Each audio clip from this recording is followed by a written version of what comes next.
I knew our marriage had a shadow the night I smelled money on her skin. Not perfume, not flowers, but that sterile, citrus-bright scent that clings to people who speak in glass rooms and never carry their own coffee. You ever catch the tiny shifts first, the key turning softer, the smile landing half a beat late, the joke that doesn't ask to be laughed at? I notice for a living. I'm IT at Colbridge and Company. The guy who materializes when your screen freezes 5 minutes before the board deck, the name you curse and bless in the same breath. Sabrina works across campus in marketing. Same company, different gravity. I live under fluorescent lights and ticket queues. She lives under spotlights and stage mics. And every morning at 8:17 I badge into Building B while, 3 minutes later, her heels tick out a metronome of confidence through Building A. Big week, she said on Monday, eyes on her phone, thumbs moving like she was playing piano for an audience I couldn't see. Senior leadership offsite. A lot of late nights. Want me to grab dinner? I asked, because that's what married people do when calendars overlap and patience stretches thin. She kissed my cheek without pausing. You're the best. Shouldn't that be enough? Trust as default setting, love as autosave? Then why did she stop sharing her calendar a month ago with a breezy? Too many meetings, you'd hate to see how the sausage gets made? In IT, the real message is always hiding in the hum. Servers vibrate wrong, cables click wrong, voices tremble on the helpline, and by Wednesday my little list was alive. New perfume that didn't live in our bathroom, a bracelet I never bought, a tone she saved for senior leadership that sometimes followed her home and sat at our table. At lunch I fixed a projector in Conference A, corner office country, and through the glass I saw her at the far table with the big names, center seat, bright smile, hand cutting the air like a signal flare. She looked electric, as if she were plugged into a future only she could see, and pride rose first, clean and warm, followed half a second later by a cold empty space where I was supposed to fit. Your wife's killing it, Dave from finance said, nudging me with his paper cup. Yeah, I answered, testing the HDMI like it could tell me the truth. He smirked. Coleman can't stop talking about her. Richard Coleman, silver hair, watch louder than my salary, the kind of man who opens doors without touching them. He was there too, leaning back with that lazy interest, eyes on Sabrina like she was a headline he'd already approved. Mentorship, right? Opportunity? Or something that wears a nicer suit. That night she came home at 11:43, heels in her hand, smile dazed and over-caffeinated. Starving, she breathed. We worked straight through dinner. With the team? I asked, casual like the edge of a blade. With leadership, she said, then a beat, lighter, with Coleman. Pride and fear sit in the same chair when the room goes quiet. Which one do you hear breathing? Thursday smelled like lemon cleaner and theory. Day 2 of the offsite. I re-imaged laptops and she rehearsed a keynote. And when the elevator doors opened outside ballroom, see the universe did that slow pan glitch you only see in movies. Sabrina stepped out laughing, head tossed back, hand brushing a sleeve like the punch line had landed on her skin. Coleman. He said something soft. She steadied his forearm the way you catch a glass on a crowded tray. It wasn't romantic, I told myself, just familiar, practiced, 2 actors who knew the beats and liked the blocking. Maybe I'm hungry, I muttered, threading mics. Maybe I'm inventing thunder. At 5:06 my phone buzzed. Don't wait up. Team dinner. No heart. No flourish. Just cool logistics. And funny how plain text can shout when you're married. Bring her something anyway, Dave said, flicking me a protein bar. You're a good guy. Yeah, I said, and my voice sounded like it belonged to the guy standing behind me. I stopped at Lento's for truffle pasta, extra hot, a small ritual that felt like insurance against whatever the night might decide. The house looked staged when I got home. Pillows aligned, candle new, the echo of a life we curated but didn't quite inhabit. I plated the pasta. I waited. At 9:12 it was cold. At 9:13 I reheated hope. When her Uber pinged our street at 10:02, I stood and rehearsed something light. How was it? Did you wow them? You always do. The door opened and her laughter came in first, carrying that conference room tone like it had found a second home. Then a second voice followed, confident, amused, entirely at ease in other people's spaces. Mind if I come up for a minute, Sabrina?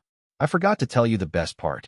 The door shut and his voice faded, but Sabrina stayed pressed against the wood, eyes closed like someone holding back a confession. Hungry? I asked, lifting the plate I'd been keeping alive in the oven for an hour. She flinched. God, Michael, you scared me. I thought you'd be asleep. I waited, I said softly, offering the fork like it was proof of loyalty. Your favorite, truffle pasta. She brushed past me, her jacket carrying smoke and a cologne I didn't own. She twirled the pasta once, barely tasted it, and her phone lit up before she could swallow. Her lips curved into a private smile, thumbs flying. Whoever was on the other side of that screen was funnier than me. You've been late all week, I said, keeping my tone light, like testing a bridge before stepping on it. Big launch, she murmured, not looking up. Richard's pushing us hard. It'll pay off, trust me. Richard. First name now. The word dropped like a stone. You're close with him? I asked, pretending curiosity instead of fear. Her eyes cut sharp. He's my boss, Michael. Don't be weird. And just like that, I was the problem. She disappeared into the bedroom, leaving her half-eaten pasta steaming like a ghost of effort. I stared at the glowing rectangle she left on the counter. My hands twitched, desperate to flip it over, unlock, scroll. But I didn't. Not yet. The next morning, she was radiant. Tailored blazer, heels striking the tile like applause, perfume trailing confidence down the hallway. You look incredible, I said. She kissed my cheek, distracted, already opening the Uber app, presentation day. Wish me luck. The car pulled away before I could answer. Work was static. Tickets, cables, numbers. But whispers spread faster than Wi-Fi. Your wife's killing it, a finance guy said at the coffee station. Coleman's obsessed with her campaign. Calls her the sharpest mind on his team. I forced a smile. She's always been sharp. He leaned closer, grin wide. Sharp and stunning. She's got the whole place wrapped around her finger. You're a lucky guy. Lucky. The word tasted like rust. That evening, her text arrived at 7:46, running late. Don't wait up. No emoji. Just flat. I waited anyway. At 10:19, headlights swept the blinds. Her heels echoed through the entryway, and she came in glowing, cheeks flushed, hair undone from its pins. How was the launch?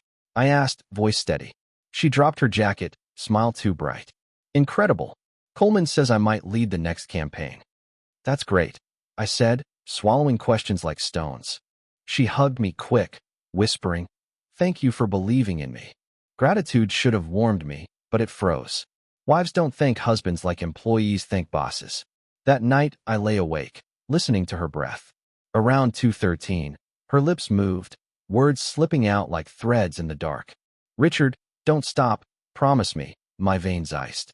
She sighed again, guilty, sweet, unguarded. Dreams don't invent names. They echo truths we hide. I stared at the ceiling, chest pounding, and knew it wasn't paranoia anymore. My wife's secrets had a name. And in IT, you don't report a bug until you're sure it's fatal. When your wife breathes another man's name in her sleep, morning doesn't taste the same. Coffee smells sharper, air feels thinner, and every hum in the kitchen sounds like evidence. Sabrina poured herself a mug, humming a pop tune like nothing had cracked open in the dark. I watched her lips touch porcelain, and all I heard was her midnight sigh. Richard, don't stop. Promise me. I should have asked her then, slammed the mug down, demanded answers. But fear is a strange tutor. It teaches you to smile while you swallow knives. So I kissed her cheek and said the line that made me feel sane. Good luck today. By Friday, theories swarmed me like static. Maybe it was stress talking. Maybe it was a dream. Maybe paranoia was scribbling its own script. Then, at 7:02 that evening, her text arrived like a bullet. Team dinner. Don't wait up. No heart. No warmth. Just logistics. I stared at it until the words blurred, and then something inside me shifted. She thought I wouldn't wait. She thought I wouldn't check. She thought I wouldn't dare. So I dared. I stopped at the florist on 5th, bought a bouquet of white lilies, her favorite, the ones that framed our wedding photos. I pictured her face when I walked in. Shock, laughter, maybe tears. A movie moment, the kind where the audience claps because love wins. Lentos pulsed with chatter when I arrived. Dim light, glasses chiming, the hum of overlapping conversations. I gripped the flowers, scanning the tables. And then I saw her. Sabrina. Not with her team. Not with a crowd. Just at a corner table, candlelight sketching gold on her skin. Across from her sat Richard Coleman, jacket off, tie loosened, leaning forward with his hand draped over hers. Her fingers didn't flinch. They curled into his. Maybe I'm wrong, I whispered to myself. But then she laughed. Open, unguarded, the kind of laugh that hadn't lived in our house for months. The bouquet slipped. My palms were slick, heart hammering like a server loop stuck on repeat. Every instinct screamed, storm over, slam the lilies on the table, shatter the wine glasses. But I froze. Because truth isn't a shout. Truth is quiet. It's the silence between two hands holding where they shouldn't. Sabrina's eyes lifted, scanning the room lazily, until they brushed past me. No flinch. No guilt. She didn't even see me. I was invisible, a ghost clutching flowers while my wife lived vividly with another man. I left before she could notice. On 12th Street, a trash can swallowed the lilies, their white petals glowing like bones under the streetlight. When I got home, silence thickened the air.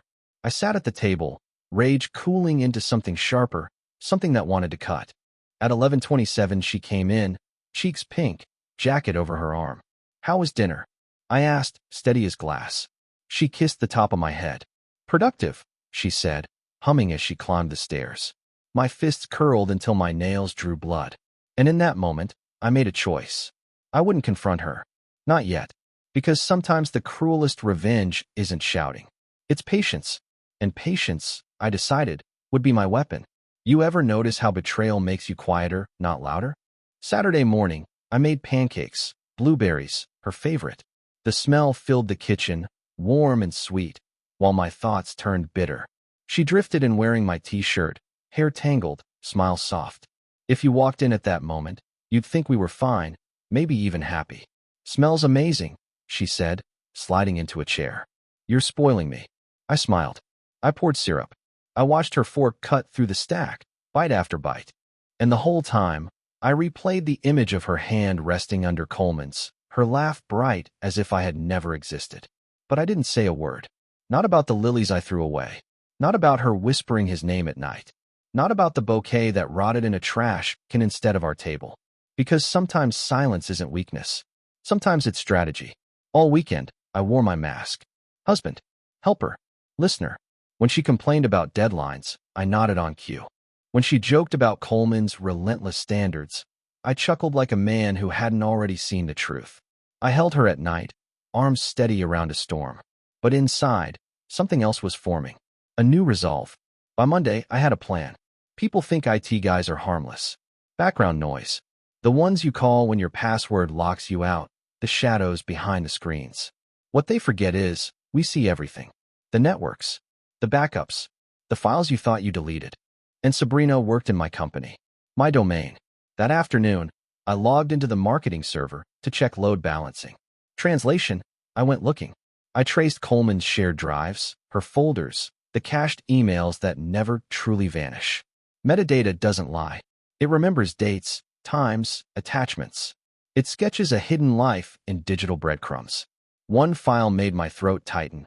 Q3 campaign_dinner notes. Docs. Innocent on the surface, like a corporate afterthought. But the cached draft comments told another story. Dinner tomorrow.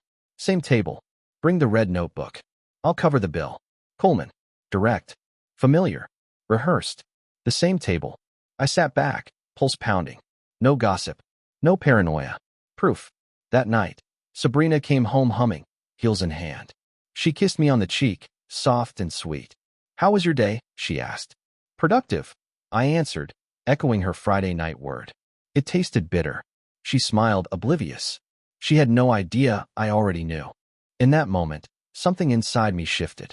I wasn't broken anymore. I wasn't the ghost haunting the restaurant corner. I was the man holding the truth, and truth meant power. I went to bed beside her, arm draped casually across her waist, just like always. She murmured in her sleep, another half-dream whisper I didn't care to catch. But this time, I smiled in the dark. Because she thought she was playing me. What she didn't know was simple. The game had just started. I stopped searching for reassurance. I started hunting for evidence. At work, while Sabrina built campaigns under Coleman's golden praise, I was building something else. A file. A folder. A weapon. Every late-night message from her work account, copied. Every accidental calendar invite from Coleman, archived. Every draft she thought she deleted, Recovered. IT guys don't just fix problems. We follow footprints. And Sabrina's footprints were everywhere. One night, while she showered, I picked up her phone. Not to read, just to check the pattern. Threads too clean. Messages missing. History scrubbed like a crime scene. Careful. Too careful. And careful people always leave something behind.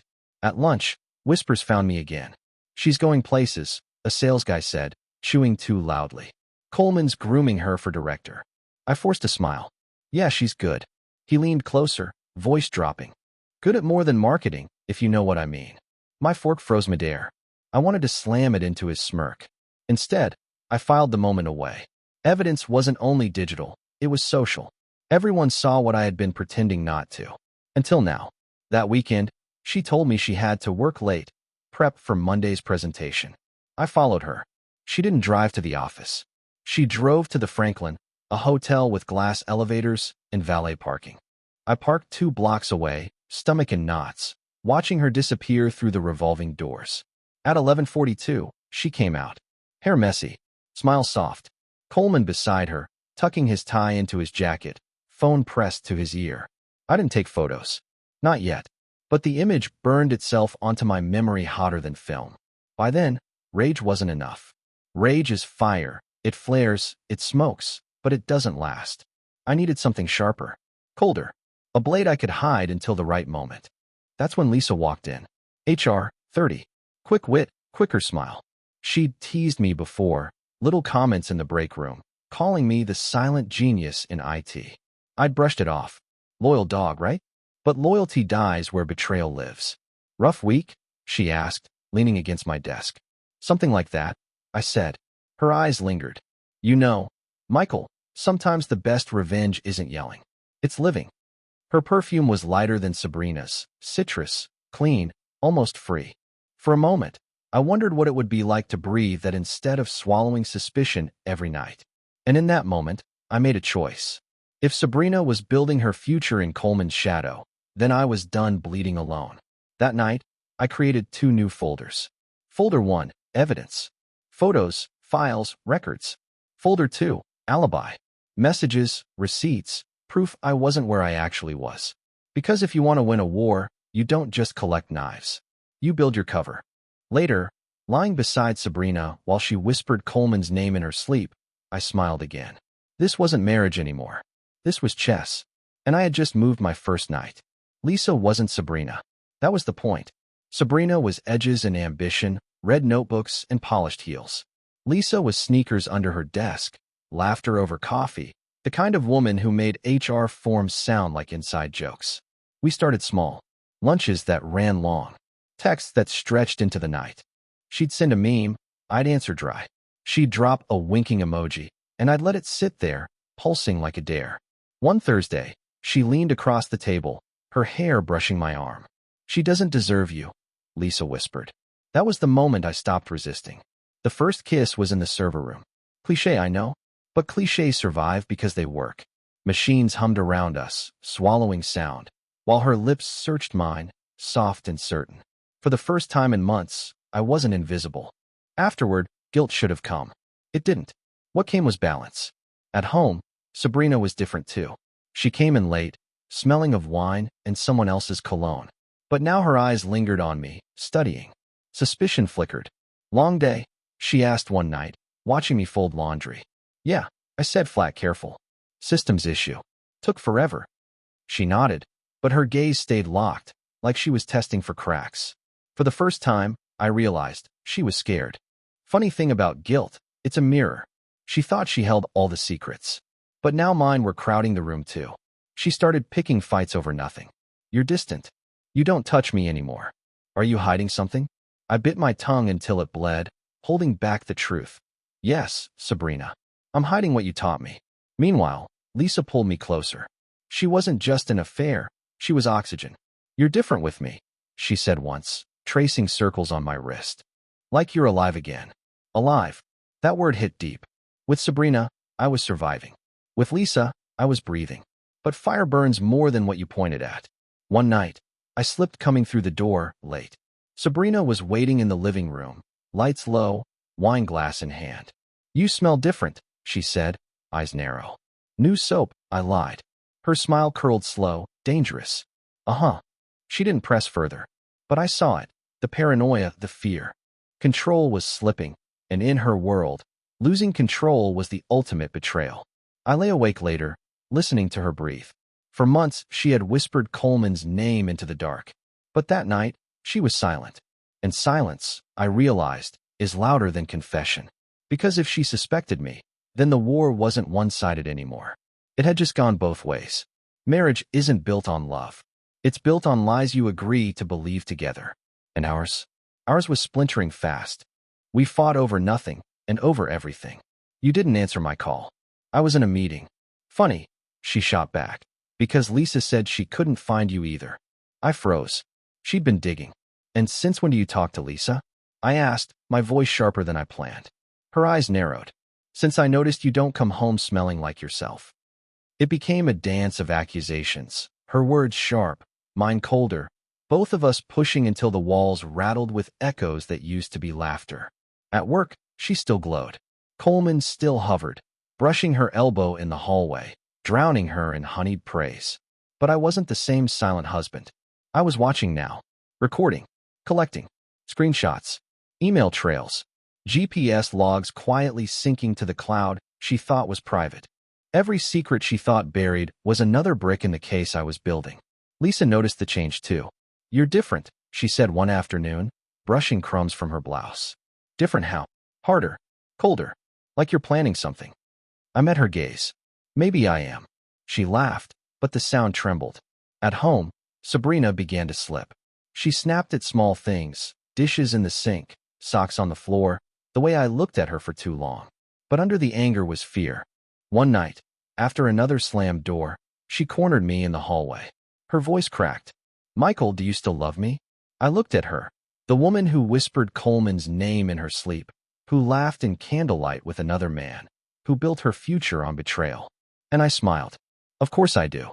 Her shoulders loosened, relief washing over her. She kissed me like I was the lifeline she was terrified to lose. She clung. She needed me. But she didn't see the open laptop glowing in the study. A folder labeled simply, "The End." Because love wasn't what kept me in that house anymore. It was strategy. The following week, Coleman announced the annual gala, champagne, speeches, all the company's power condensed into one glittering ballroom. Sabrina would be there, front and center, his rising star. That night, lying beside her, I stared at the ceiling, lips curling into a smile she couldn't see. I had found my stage. And soon, very soon, everyone would see who Sabrina Harris really was. The Coleridge Gala. If the company had a heartbeat, this was it. One night of sequins and speeches, where reputation was paraded like jewelry. Not a party, a theater. And theaters are built for performances. For executions. I started small. Screenshots printed. Messages stored on a secure drive. GPS data turned into a neat, damning map of hotel rooms and late nights. But evidence whispers. I needed a scream. So I built a presentation. Not slides of projections or sales graphs. Slides of truth. Photos. Timelines. Texts so sharp they could cut a reputation in half.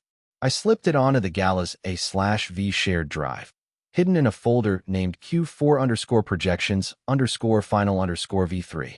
Nobody checks version 3s. When Coleman's speech hit, the system would auto-cue my file, and the whole glittering room would see. Lisa noticed my shift. You're quieter, she said in the parking lot, catching my hand. I'm focused. On what? I looked at her. Really looked. Lisa wasn't part of the war. She was collateral, and she deserved to know it. On ending this, I said. The night of the gala, Sabrina glowed. Crimson dress, hair immaculate, lipstick sharp as a blade. She adjusted the mirror in the car. You proud of me? Always, I said, gripping the wheel so tight my knuckles blanched. She smiled, satisfied, blind to the fact that pride was the last thing I had left for her. The ballroom shimmered with glass and laughter. Coleman moved like a king, hand guiding Sabrina through circles of power, eyes lingering where they shouldn't. Colleagues glanced at me with pity disguised as politeness. I didn't care. Soon pity would turn into shock. When the speeches began, Sabrina took her place near the stage, radiant, ready for her moment in the light. Coleman stepped up to the mic, silver hair gleaming, voice smooth as always. Tonight, we celebrate not just a successful quarter, but the people who make this company thrive. The giant screen behind him flickered. My pulse roared in my ears. Any second now. Sabrina brushed her hair back, smiling wide, unaware the ground beneath her was about to split. Coleman clicked to advance his slide, and then the screen shifted. Not graphs, not projections. Photos. Sabrina in a hotel lobby, Coleman at her side. Texts. Last night was unforgettable. Same place tomorrow. GPS pings from her phone, late-night trails leading to his condo. The ballroom gasped as one. Forks froze, champagne stilled midair. Sabrina's smile collapsed. Coleman spun, face blanching under the lights. And me? I sat in the back, still as stone, a ghost finally seen. The gala was no longer theater. It was a courtroom, and the verdict had just been delivered. Silence hit first. The kind that eats the walls, that swallows laughter, that makes every breath sound guilty. Then the voices came, gasps, sharp whispers, judgment cutting through crystal and velvet. On stage, Coleman froze mid-sentence. His silver tongue stuttered into nothing. Sabrina stood beside him, crimson dress blazing like a spotlight of shame. Her hand twitched toward him, then away, caught between denial and survival. Is this real? Someone muttered at a nearby table. Oh my God. Unbelievable. Phones lit up like stars. Screenshots. Recordings. By morning, the scandal would be viral. Sabrina's eyes darted across the crowd, wide, desperate, searching for safe ground. And then she saw me. I didn't move. Didn't blink. I just let her drown in the certainty that I had pulled the lever. Coleman tried to recover. This is clearly malicious fabrication. His voice cracked, too thin under the chandeliers. The king had lost his crown. But the evidence glared, dates, times, messages, images, an empire collapsing in real time. Sabrina stumbled off stage, heels clattering against marble. She reached me at the back, mascara streaked, voice trembling. How could you, she hissed. I leaned close, my whisper colder than hers. How could you? For the first time, she had no answer. The fallout was instant. HR swarmed like bees. Legal whispered in corners. Coleman's wife stormed into the ballroom, her slap echoing louder than any speech. Sabrina crumbled in the corner, colleagues circling at a safe distance, vultures dressed as doves. I slipped out. On the drive home, I waited for the victory high, the rush, the justice. But emptiness spread instead, heavy and dull. I had won. I had burned them both to ash before their kingdom. So why did it feel like I was the one buried? The house was dark when I arrived. I sat in the living room, staring into the quiet, listening to the clock tick each second louder than applause. Hours later, Sabrina came home, shoulders slumped, eyes hollow, no mask, no shine, just a fallen star, orbit broken. She stood there trembling, waiting for me to speak, to yell, to do anything. I said nothing, because silence had become my sharpest weapon. And in that silence, truth hit me harder than any of her lies. Revenge doesn't heal. It haunts. And the ghost in that house wasn't just me anymore. It was us. Morning light is cruel. It cuts through blinds like blades, slicing shadows into pieces, exposing what night tried to bury. Sabrina sat at the kitchen table, hair tangled, eyes swollen, mascara still faint at the edges. No armor. No mask. Just a woman stripped bare by her own ambition. Michael, her voice cracked. I'm sorry. 2 words. Fragile. The kind you'd expect after burning dinner, not after burning a marriage. I poured coffee, set the mug in front of her. I didn't sit. She wrapped her hands around it like it might save her from drowning. I never meant for it to go this far. It was supposed to help. My career. Our life. I thought. You thought I wouldn't find out? I cut in. My tone was flat, but my chest thundered. Tears spilled. She shook her head fast, desperate. I thought I could keep both. Him and you. My future and my family. I thought I was strong enough. And now? I asked, my voice softer, but sharper. Her eyes locked on mine, raw, pleading. Now I know I was wrong. But we can fix this. We can move past it. Please, tell me we can. Her words should have lit me on fire. Rage. Vindication. Triumph. But instead, they echoed in an empty chamber inside me. Because the truth was, I wasn't innocent either. I had cheated too. With Lisa. I had lied. Hidden. Played my own chess game. Revenge hadn't made me whole. It had hollowed me out. She reached across the table, fingers trembling. I'll quit. I'll leave the company. I'll cut him off. Just don't leave me. Her touch brushed mine, and for a flicker of a second, I saw us again. Not liars. Not cheaters. Just Michael and Sabrina, kids dancing barefoot in a crappy apartment kitchen, dreaming of forever. But forever was gone. I pulled my hand away. No, I said, almost gently. We can't fix this. Her face collapsed. A sob tore through the silence, raw and broken. I stood, grabbed my keys, and headed for the door. Michael, she cried, voice splitting. Where are you going? I paused, light from the window cutting between us like a blade. To start over, I said. And then I walked out, leaving her in the ruins she built, and I burned. Because sometimes revenge isn't the end. Sometimes it's the beginning. And as the door shut behind me, the ghost lifted. For the first time in months, I wasn't haunted anymore. I was free.